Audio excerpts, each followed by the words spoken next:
Well, the sales tax swap idea that was developed by Governor Greg Abbott, Lieutenant Governor Dan Patrick, and Speaker Dennis Bonnen is dead, but it's going to come up faster than you think. Hey, everybody, I'm Chad Hasty, host of the Chad Hasty Show. Chairs weekday mornings, 8:30 to 11 a.m. Central Time on News Talk 95.1 FM and 790 a.m. KFYO.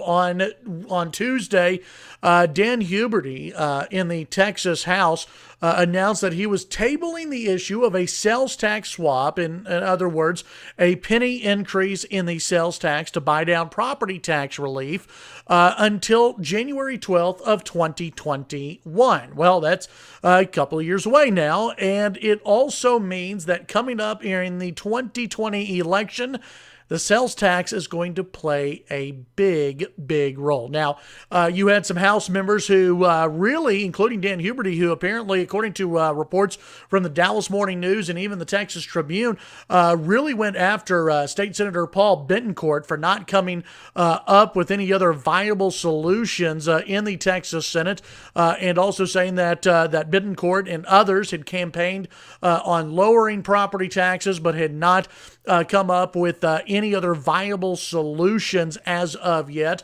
And in fact, in one tweet that was sent out by a Dallas Morning News reporter, Huberty specifically mentioned Paul Bettencourt and said that everybody was surprised that leadership was on board this tax swap idea, but then Bettencourt came out against it, and he first came out against it on my radio show, which you can listen to that interview here on this YouTube channel.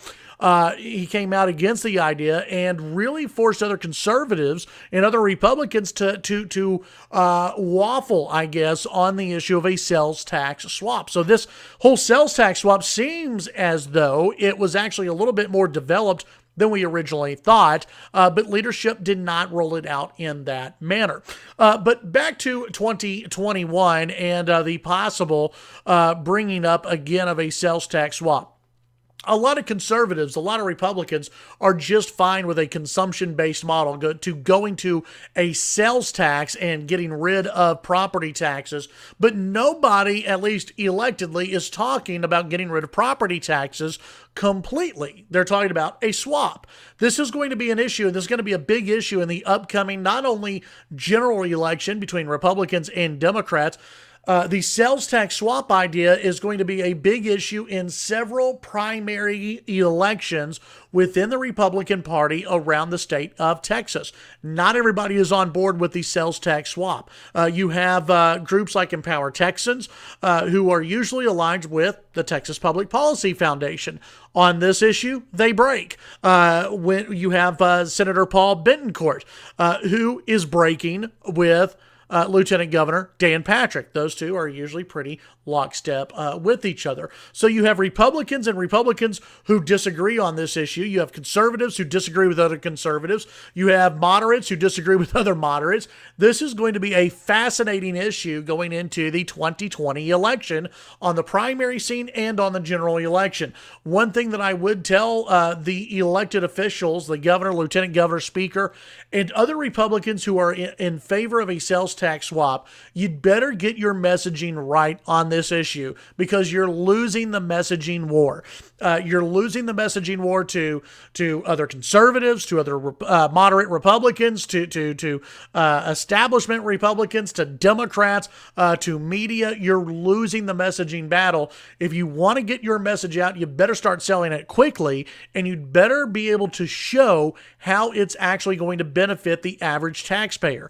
Vance Ginn with the Texas Public Policy Foundation was on my show on Tuesday, and even said, if we were to move forward with the current line of thinking on the sales tax swap, the majority of Texans would not see a net benefit. Why?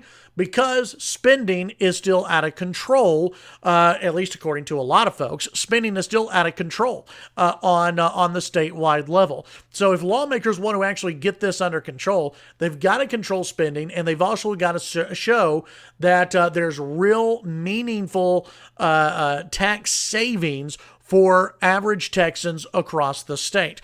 And one more thing before I wrap up today's video. Obviously, I'm going to talk a lot about this on the Wednesday edition of the Chad Hasty Show. Lawmakers across the state, Republican lawmakers across the state, had better start managing expectations beginning right now. Beginning today, they had better start managing expectations when it comes to property tax relief. A lot of folks are when they hear property tax relief, they think they're going to save $500 off their bill, $1,000 off their bill, and it doesn't look like that's going to happen. Republican lawmakers, including the governor, lieutenant governor, and speaker, would be wise to start managing those expectations as quickly as possible. Tune in to the Chad Hasty Show weekday mornings, 8:30 to 11 a.m. Central Time. News Talk 95.1 FM and 790 AM, KFYO.